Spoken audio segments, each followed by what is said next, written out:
Hi guys, it's Mrs. Galvin again.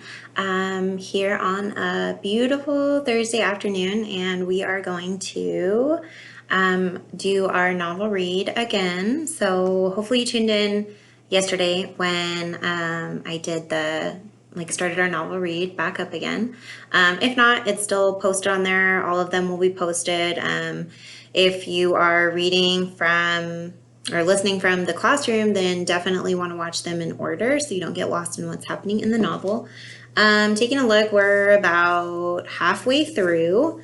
So again, one and only Ivan. Yesterday, let's see if I can remember what happened yesterday. I think the most important thing that I would say that happened yesterday was that we got to hear a little bit about Ivan's past, which throughout the story, I haven't really got to know that because Ivan always tells or always used to tell Stella that he never remembers, that it's really hard for him to remember. But we got a lot of information about his past. So maybe it wasn't so much that he didn't remember. Maybe he didn't want to remember because, he's all alone. He doesn't have his family anymore. So we got a little bit about Ivan's past. We definitely know that baby elephant Ruby is feeling extremely, extremely down because Stella is no longer with her. So we're going to continue today, and we're going to see what's going on in this part of the story. Okay? So, and again, I will show you pictures if pictures come up. This chapter is entitled 9,876 Days. Ruby is finally asleep. I watch her chest rise and fall. Bob, too, is snoring. But my mind is still racing. For perhaps the first time ever, I've been remembering. It's an odd story to remember, I have to admit. My story has a strange shape, a stunted beginning, an endless middle. I count all the days I've lived with humans. Gorillas count as well as anyone, although it's not a particularly useful skill to have in the wild. I've forgotten so many things, and yet I always know precisely how many days I've been in my domain. I take one of the magic markers Julia gave me. I make an X, a small one, on my painted jungle wall. I make more X's and more. I make an X for every day of my life with humans. My marks look like this. The rest of the night I mark the days, and when I am done, my wall looks like this. So these are his marks, and then he's saying that his wall looks like this. And so on until there are 9,876 X's marching across my wall like a parade of ugly insects. It's almost morning when I hear steps. It's Mac. He has a sharp smell. He weaves as he walks. He stands next to my domain. His eyes are red. He is staring out the window at the empty parking lot. Ivan, my man, he mumbles. Ivan. He presses his forehead against the glass. We've been through a lot, you and me. We don't see Mac for 2 days. When he returns, he doesn't talk about Stella. Mac says he is anxious to teach Ruby some tricks. He says the billboard is bringing in more visitors. He says it's time for a new beginning. All afternoon and into the evening, Mac works with Ruby. Ruby's feet are looped with rope so that she cannot run. A heavy chain hangs off her neck. Mac shows her Stella's ball, her pedestal, her stool. He introduces her to Snickers. When Ruby obeys Mac, he gives her a cube of sugar or a bit of dried apple. When she doesn't, he yells and kicks sawdust. When George and Julie arrive, Mac is still training Ruby. Julia sits on a bench and watches them. She draws a little, but mostly she keeps her eyes on Ruby. Bob watches too. He's hiding in the corner of my domain under knot tag. It's raining outside, and Bob does not like damp feet. Ruby trudges behind Mac, her head drooping. Endlessly they circle the ring. Sometimes Mac slaps her flank with his hand. Suddenly Ruby jerks to a stop, and Mac pulls the chain hard, but Ruby refuses to move. Come on, Ruby, Mac is almost pleading. What is your problem? She's exhausted, I say to myself. That's the problem. Mac groans. Idiot elephant. Idiot human, Bob mutters. Walk, Ruby, I say, although I know she's too far away. Do what he says. Walk, Mac commands, now. Ruby doesn't walk. She plops her rump on the sawdust floor. I think maybe she's tired, Julia says. Mac wipes his forehead with the back of his arm. Yeah, I know. We're all tired. He pushes Ruby with the heel of his boot, and she ignores him. George looks over from the food court where he is wiping off tables. Mac, he yells, maybe you should call it a day. I'll close up. Mac yanks on Ruby's chain. She's as anchored as a tree trunk. He pulls harder and falls to his knees. That does it, Mac says. He brushes sawdust off his jeans. I'm through playing around. Mac stomps off to his office, and when he returns, he's carrying a long stick. The gleaming hook on its end is almost beautiful, like a sliver of a moon. It's a claw stick. Mac pokes Ruby with the sharp point. Not hard, just a touch. I can tell... Sorry. It's Noah, he's playing in the backyard. I can tell he wants her to see how much it can hurt. I growl low in my throat. Ruby doesn't budge. She is a gray, unmoving boulder. She closes her eyes, and for a moment I wonder if she might have fallen asleep. I'm warning you, Max says. He breathes out, and he stares at the ceiling. Ruby makes a huffing sound. Fine, Max says. You want to play it that way? He draws back the claw stick. No, Julia cries. I'm not going to hurt her, Max says. I just want to get her attention. Bob snarls. Max swings, and the hook slices the air just a few inches above Ruby's head. See why you don't want to mess with me? Max says. He draws back the claw stick again. Now move. Ruby jerks her head, flinging her trunk toward Mac. She makes a noise that sends the sawdust scattering, and it makes my glass shiver. It is the most beautiful mad I have ever heard. Ruby's trunk slaps into Mac. I don't see exactly where she strikes him, somewhere below his stomach, I think, and I know he must be uncomfortable because Mac drops the claw stick and falls down on the ground, and he curls into a ball and howls like a baby. Direct hit, Bob says. This chapter is called Poor Mac.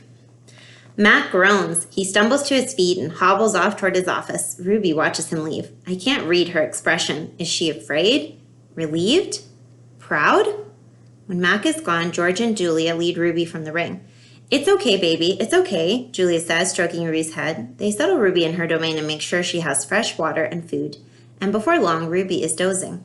Dad? Julia asks as George locks Ruby's iron door. Do you think Mac would ever hurt Ruby? I don't think so, Jules, George says. At least, I hope not.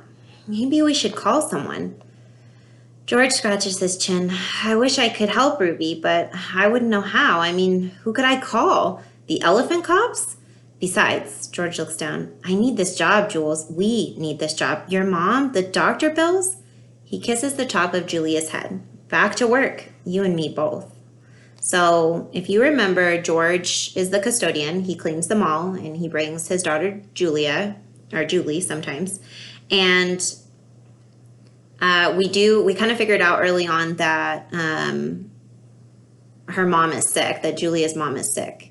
And so I think it kind of sounds like they're very afraid right now to do anything that might destroy them all, because then George would be out of a job.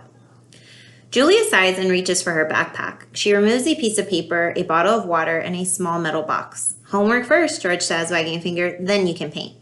It's for art class, Julia explains. We're doing watercolors, and I'm going to paint Ruby. George smiles. All right, then, just don't forget your spelling. Dad, Julia asks again, did you see Mac's face when Ruby hit him? George nods. Yes, he says solemnly, I did. He shakes his head. Poor Mac. He turns away, and only then do I hear him laughing.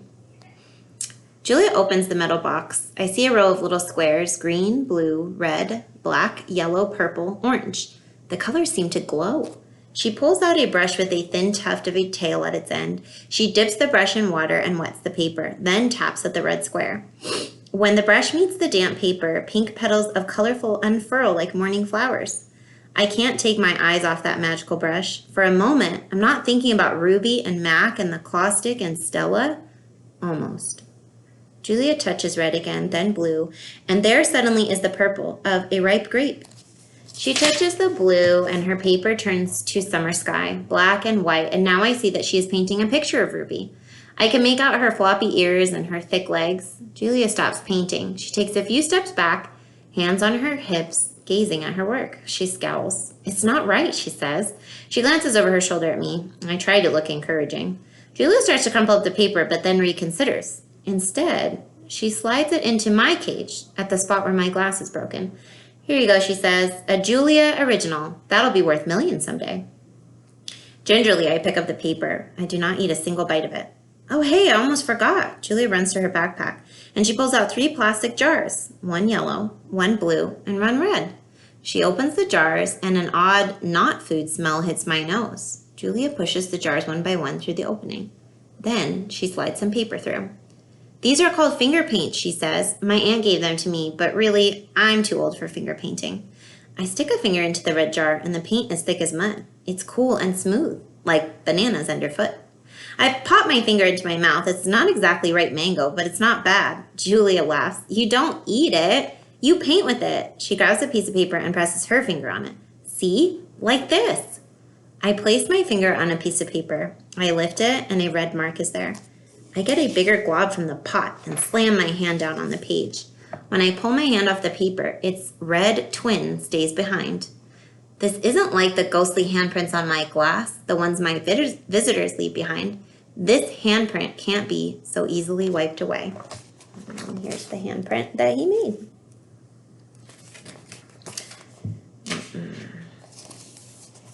Okay, I think this will be the last chapter because we're a little over 10 minutes already. This one is called A Bad Dream. I lie awake, peeling dried red paint off my fingertips. Bob, who accidentally walked on one of my paintings, is licking his red paws. Every so often, I glance over at the empty ring. The claw stick glints in the moonlight. Stop! No! Ruby's frantic cries startle me. Ruby? I call. You're having a bad dream. You're okay. You're safe. Where's Stella? She asks, gulping for air. Before I can answer, she says, never mind. I remember now. Go back to sleep, Ruby, I say. You've had a hard day. I can't go back to sleep, she says. I'm afraid I'll have the same dream. There was a sharp stick and it hurt. I look at Bob and he looks back at me. Oh, Ruby. Oh, Mac. She puts her trunk behind the bars, between the bars. Do you think, she hesitates, do you think Mac is mad because I hurt him today? I consider lying, but gorillas are terrible liars. Probably, I finally say. He ran away after that, Ruby says. Bob gives a scornful laugh. Crawled away is more like it. We are quiet for a while. Branches claw at the roof. A light rain drums. One of the parrots murmurs something in her sleep. Ruby breaks the silence. Ivan, I smell something funny. He can't help it, Bob says. I believe she's referring to the finger paints Julia gave me, I say. What are finger paints, Ruby asks. You make pictures with them, I explain. Could you make a picture of me? Maybe someday. I remember Julia's picture, the one that will be worth $1 million, and I hold it up to the glass. Look, it's you. Julia made it. It's hard to see, Ruby says. There's not much moonlight. Why do I have 2 trunks? I examine the picture. Those are feet. Why do I have 2 feet? That's called artistic license, Bob says. Ruby sighs. Could you tell me another story, she asks. I don't think I can ever go back to sleep. I told you all that I remember, I say with a hopeless shrug. Then tell me a new story, she says. Make something up. I try to think, but my thoughts keep returning to Mac and his claw stick. Anything yet, Ruby asks. I'm working on it. Ivan, Ruby presses. Bob said you were going to save me. I search for true words. I'm working on that too. Ivan, Ruby says in a voice so low I can barely hear her. I have another question. I can tell from the sound of her voice that this will be a question I don't want to answer. Ruby taps her trunk against the rusty iron bars of her door. Do you think, she asks, that I'll die in this domain someday, like Aunt Stella? Once again, I consider lying, but when I look at Ruby, the half-formed words die in my throat. Not if I can help it, I say instead. I feel something tighten in my chest, something dark and hot. And it's not a domain, I add. I pause, and then I say it. It's a cage. So I think that part of the story where Ivan can finally say that it's a cage that he's living in is pretty important, because at the beginning of the story, if you remember, Stella had called it a cage, and he didn't like to call it that for whatever reason. I'm kind of thinking that maybe he doesn't like to call it that because kind of just doesn't want to admit that he's in a cage. So I am going to do one more posting this week. That'll be tomorrow. I found some really old books here in the house that I think would make for a really fun read aloud. So I'm also going to be posting those sometime over the next week or so. So I hope you enjoyed these few chapters of The One and Only Ivan, and definitely keep tuning in. Bye, guys. Miss you.